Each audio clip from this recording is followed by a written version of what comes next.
ایک صحابی تھے، ان کا نام تھا جریر بن عبداللہ البجلی رحمۃ اللہ علیہ۔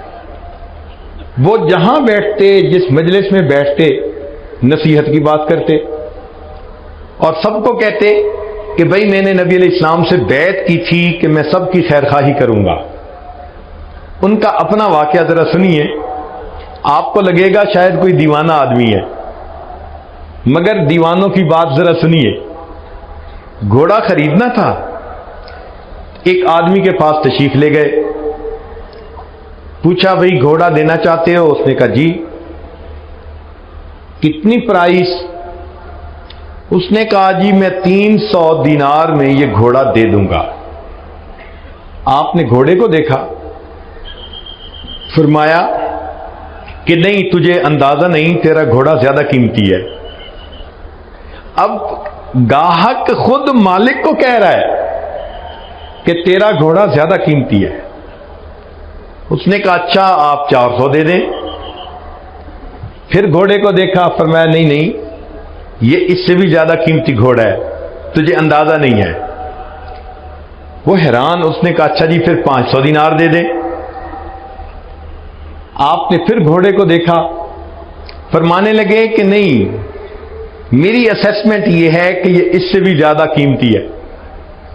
اس نے کہا جناب 600 دے دیں۔ فرمانے لگے بھئی میں سچ بات کہوں کہ میری اسیسمنٹ اس سے بھی زیادہ۔ اس نے کہا 700 دینار دے دیں۔ آخر پر فرمایا کہ مال تو تیرا ہے، مگر تجھے اپنے مال کی ویلیو کا صحیح اندازہ نہیں، میں تیرا نقصان نہیں کرنا چاہتا، میں تجھے وہ پیسے دوں گا جو میرا دل گواہی دے گا کہ اس کے ہونے چاہیے۔ چنانچہ 300 دینار مانگنے والے بندے کو 800 دینار دے کر انہوں نے گھوڑا خریدا۔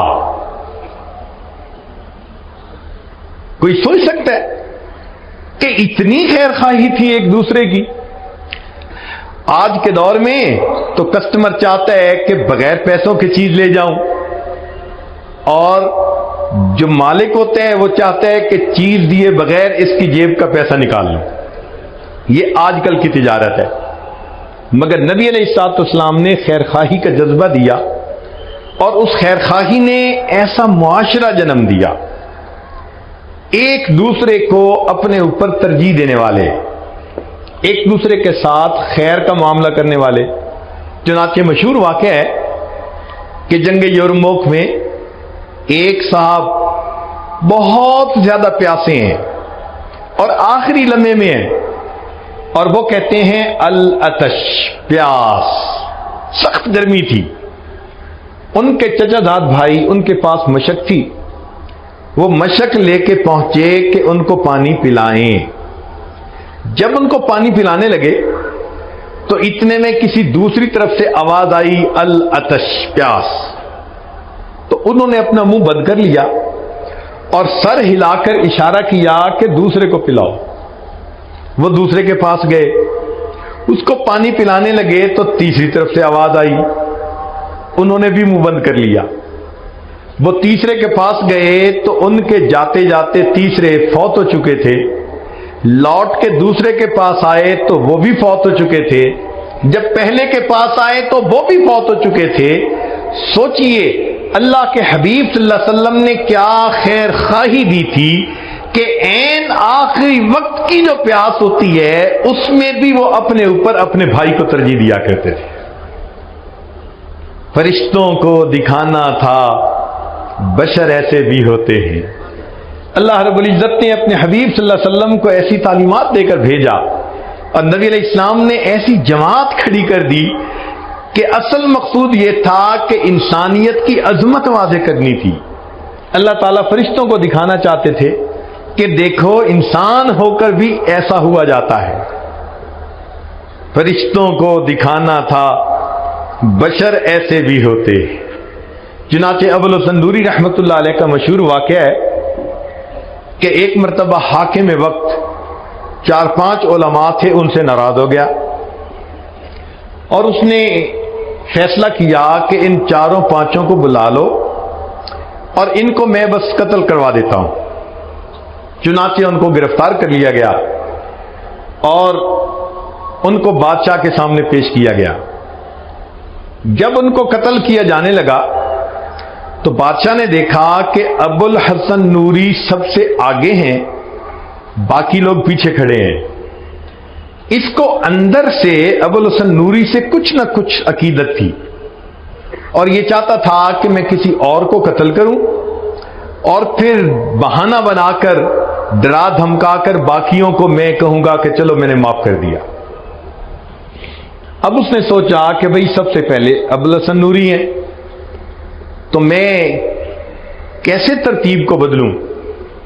تو وہ کہنے لگا کہ یہ جو جگہ ہے نا یہ اچھی نہیں ہے، ذرا ان کو اس جگہ لے کے آؤ۔ مقصد یہ تھا کہ جب جگہ بدلے گی تو ترتیب بدل جائے گی۔ دوسری جگہ کھڑا کیا تو ابو الحسن نوری سب سے آگے۔ اس نے کہا نہیں یہ جگہ بھی اچھی نہیں، ایک تیسری جگہ بتائی۔ چنانچہ تیسری جگہ پر سب آ کر کھڑے ہوئے تو ابو الحسن نوری سب سے پہلے۔ اس نے بلایا، پوچھنے لگا ابو الحسن میں چاہتا تھا کسی اور کو قتل کرتا اور تمہیں میں معاف کر دیتا، مگر یہ کیا مسئلہ؟ پہلی جگہ بھی آپ آگے، دوسری جگہ بھی اور تیسری جگہ بھی، یہ اتفاقاً ہو گیا ہے یا ارادتاً آپ نے آگے کھڑا ہونے کی پوزیشن لی؟ تو ابو الحسن نوری رحمت اللہ علیہ نے فرمایا میں ارادتاً آگے کھڑا ہوا۔ اس نے پوچھا کیوں؟ کیا خوبصورت جواب دیا۔ فرمانے لگے کہ میں اس لیے ارادتاً آگے کھڑا ہوا کہ جتنی دیر جلاد مجھے قتل کرنے میں لگائے گا میرے باقی بھائیوں کو اتنے سانس اور لینے کا موقع مل جائے گا۔ کیا خوبصورت سوچ تھی ان کی، اپنے پہ دوسروں کو ترجیح دینا، دوسروں کی خیرخواہی کرنا، دوسروں کو اتنی ہمدردی ہوتی تھی۔ اللہ اکبر کبیرہ۔ چنانچہ امام اعظم ابو حنیفہ رحمۃ اللہ علیہ وقت کے اتنے بڑے فقیہ بھی تھے کہ امام اعظم کہلوائے، مگر ساتھ ہی ساتھ ان کی تجارت بھی تھی، کپڑے کی دکان بھی تھی۔ ایک مرتبہ ایک عورت ان کو کپڑا بیچنے کے لیے آئی، پوچھا بھئی کتنی پرائس؟ اس نے کہا اتنی۔ تو میں نہیں، جاؤ اپنے محرم مرد کو لے کے آؤ۔ وہ محرم مرد کو لے کے آئی، پوچھا کہ بھئی پرائس بتاؤ۔ اس نے وہی، چونکہ میاں بیوی نے مشورہ کیا تھا کہ ہم ضرورت مند ہیں، ہم اس کپڑے کو اتنے میں بیچ دیتے ہیں، اس نے بھی وہی پرائس بتائی۔ تو امام صاحب نے اس کے خاوند کو کہا کہ تمہیں اس کپڑے کی ویلیو کا اندازہ نہیں، یہ کپڑا زیادہ قیمتی ہے، تم ضرورت کی وجہ سے سستا بیچنا چاہتے ہو۔ اس نے کہا جی کہ پرائس زیادہ کر دیں۔ کتنی کریں؟ اس نے کہا جی پہلے ہم نے 100 درہم کہے تھے، اب 150 درہم کر دیں۔ فرمایا نہیں، یہ اس سے بھی زیادہ قیمتی ہے۔ اس نے کہا جی 200 درہم کر دیں۔ فرمایا نہیں، اس سے بھی زیادہ قیمتی ہے۔ آپ اندازہ لگائیے کہ 100 درہم میں جو کپڑا وہ بیچنا چاہتے تھے، امام اعظم رحمت اللہ علیہ نے اس کو 300 درہم میں خریدا، اور خریدتے وقت فرمایا میرا کانشیس کلیئر ہے کہ میں نے کسی بندے کو دھوکہ دے کر چیز نہیں خریدی۔ اللہ اکبر کبیرہ۔ یہ کیسے حضرات تھے جو کسی کا برا چاہتے ہی نہیں تھے، سوچتے ہی نہیں تھے کہ کسی کا برا ہو، کسی کا نقصان ہو، وہ ہر ایک کا فائدہ چاہتے تھے۔ چنانچہ امام اعظم ابو حنیفہ رحمۃ اللہ علیہ ایک مرتبہ عصر کے قریب اپنی دکان بند کر کے گھر آ رہے ہیں، ایک صاحب سے ملاقات ہوئی۔ اس نے پوچھا نعمان آج دکان جلدی بند کر دی، پہلے تو مغرب کے وقت بند کرتے تھے، آج ظہر کے بعد ہی بند کر دی؟ فرمان لگے ہاں آج میں نے ظہر کے بعد بند کر دی۔ وجہ کیا ہے؟ فرمانے لگے کہ آج آسمان پر بادل ہیں اور روشنی کم ہے، وہ بجلی کا زمانہ تو تھا نہیں، تو فرمانے لگے کہ روشنی کم تھی، اور جب روشنی کم ہوتی ہے، ویزیبلٹی کم ہوتی ہے، اس وقت جو کپڑے کا گاہک ہوتا ہے اس کو کپڑے کی کوالٹی کا صحیح پتہ نہیں چلتا، میں نے دکان بند کر دی، میری دکان کا کوئی گاہک کم قیمت کپڑے کو بیش قیمت سمجھ کر مجھ سے نہ خریدے، اس کو کہیں نقصان نہ ہو جائے۔ اللہ اکبر کبیرہ۔ آپ سوچئے کہ ایسے بھی تجارت ہوا کرتی تھی جب ہم صحیح معنوں میں مسلمان تھے۔ یہ وہ ہستیاں تھیں کہ جو صحیح معنوں میں مسلمان تھے۔ عبداللہ ابن مبارک رحمت اللہ علیہ ایک بڑے محدث ہیں، ان کا ایک پڑوسی تھا، اور وہ پڑوسی مکان بیچنا چاہتا تھا۔ تو خریدار نے آ کے پوچھا مکان کی کتنی قیمت؟ اس نے کہا جناب 2000 دینار۔ اس نے کہا بھائی اس مکان کی قیمت تو 1000 دینار بہت ہے، اس نیبرہڈ میں تو 1000 دینار قیمت بہت ہے۔ تو اس نے آگے سے کہا ہاں مکان کی قیمت ہے 1000 دینار، اور دوسرا 1000 دینار عبداللہ ابن مبارک کے پڑوس کی قیمت ہے۔ جب ہم صحیح معنوں میں مسلمان تھے ہمارے ہمسائے کے گھروں کی قیمتیں بڑھ جایا کرتی تھی، لوگ ہمارے ساتھ مل کر رہنا اتنا پسند کرتے تھے، وہ سمجھتے تھے کہ یہ خیر خواہ انسان ہے، یہ نیک نیت انسان ہے، اس سے بہتر مجھے نیبر دنیا میں کوئی نہیں مل سکتا۔ سوچئے جب ہم صحیح معنوں میں مسلمان تھے ہمارے اخلاق اس وقت کتنے اچھے ہوا کرتے تھے۔ چنانچہ بغداد جب پوری دنیا کا مرکز تھا، اس وقت کفار نے سوچا کہ مسلمانوں کے معاشرے کا اندازہ تو لگایا جائے کہ کیا وجہ ہے کہ یہ جہاں جاتے ہیں کامیابی ان کے قدم چومتی ہے، ان کے ماحول میں آپس میں میل جو لین دین یہ کیسا ہے۔ چنانچہ انہوں نے ایک آدمی کو بھیجا کہ جائیں اور ان کے ماحول معاشرت کو ذرا اسٹڈی کر کے آئیں۔ وہ آیا، بغداد پہنچا تو تھکا ہوا تھا، اس نے سوچا کہ کیوں نہ میں کھانا کھا لوں، لہذا وہ ایک ریسٹورنٹ پہ آ گیا اور وہاں بیٹھ کے اس نے کھانا کھانا شروع کیا۔ مگر اس نے فیل کیا کہ کھانے کے دوران ایک اور بندہ تھا جو قریب کھانا کھا رہا تھا اور وہ کبھی کبھی اس کی طرف دیکھ رہا تھا، تو اس کو فیل ہوا کہ یہ بندہ مجھے واچ کر رہا ہے۔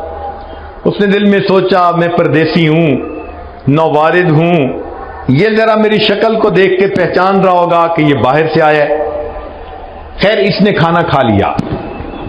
جب کھانا کھا لیا تو اس کے بعد یہ کاؤنٹر پر آیا اور اس سے کہا کہ جی میں نے کھانا کھا لیا، مجھے بل بتائیں۔ اس نے کہا جناب آپ کا بل تو پے ہو چکا۔ میرا بل کیسے پے ہو چکا؟ اس نے کہا جب آپ کھانا کھا رہے تھے تو جو بندہ آپ کے سامنے قریب بیٹھا ہوا تھا وہ اپنا بل پے کرنے کے لیے آیا اور کہنے لگا کہ فلاں بندہ مجھے چہرے مورے سے پردیسی نظر آتا ہے، آج وہ میرا مہمان ہے، میں اس کے پیسے ادا کر دیتا ہوں، بتانے کی ضرورت اس لیے نہیں کہ اجر مجھے اپنے اللہ سے چاہیے۔ وہ حیران کہ اچھا یہ اتنے بھی خوش اخلاق لوگ ہوتے ہیں کہ انسان کے کھانے کی قیمت ادا کر دیتے ہیں اور شکریہ کا لفظ بھی سننا پسند نہیں کرتے کہ ہم نے تو اللہ سے اجر لینا ہے۔ آگے گیا، اس کو کوئی چیز خریدنی تھی، اس نے سوچا میں بازار سے وہ چیز خرید لیتا ہوں۔ چنانچہ وہ ایک دکان پر پہنچا اور دکاندار سے کہا بھئی آپ کے پاس فلاں چیز ہے؟ اس نے کہا ہے۔ جی آپ وہ چیز کتنے میں دیں گے؟ اس نے کہا میں 10 ریال میں دوں گا۔ بھئی مجھے دے دیجئے۔ کہنے لگے آپ ذرا میرے ساتھ کوآپریٹ کریں، سامنے جو دکاندار ہے نا آپ اس کے پاس چلے جائیں، یہی چیز آپ کو اتنی ہی پرائس میں وہاں سے مل جائے گی۔ وہ سامنے چلا گیا، وہاں اس نے جا کے وہ چیز مانگی، اس نے 10 درہم بتائے تو 10 درہم میں اس نے وہ چیز لے لی۔ لیکن اس کے ذہن میں خیال آیا یار پہلے دکاندار نے خود کچھ نہیں لیا اور مجھے دوسرے کی طرف ڈائریکٹ کر دیا، یہ کیا مسئلہ ہے؟ وہ لوٹ کے پہلے دکاندار کے پاس آیا اور اس دکاندار سے کہتا ہے کہ جناب آپ کے پاس چیز تھی نہیں یا آپ نے مجھے بیچی نہیں؟ اس نے کہا بھئی چیز تھی مگر میں چاہتا تھا کہ آپ سامنے والے دکاندار سے لیں۔ اس نے کہا کیوں؟ دکاندار تو اپنے گاہک کو دوسرے کے پاس نہیں بھیجتے۔ تو وہ دکاندار کہنے لگا اصل وجہ یہ ہے کہ آج میرے پاس اتنے گاہک آئے کہ میرے بچوں کا گزارا بڑا اچھا ہو جائے گا، میں دیکھ رہا تھا میرے اس دکاندار بھائی کے پاس آج کوئی کسٹمر نہیں آیا، میں نے سوچا آپ اس سے خرید لیں گے، اس کو کچھ منافع ہوگا تو اس کے بچوں کے لیے بھی آج کچھ انتظام ہو جائے گا۔ ایک وقت تھا اتنی خیر خواہی دل میں بھری ہوتی تھی کہ دو دکاندار ہمسائے میں ہوتے تھے، وہ ایک دوسرے کے اتنے خیر خواہ ہوتے تھے۔ یہ وہ ہستیاں تھیں کہ جنہوں نے دین کو سمجھا اور دین کو اپنایا۔ اللہ تعالیٰ چاہتے ہیں کہ میرے ایسے با اخلاق بندے دنیا میں ہوں تاکہ پتہ چلے کہ صحیح معنوں میں مومن مسلمان کون ہوتا ہے۔ فرشتوں کو دکھانا تھا بشر ایسے بھی ہوتے ہیں۔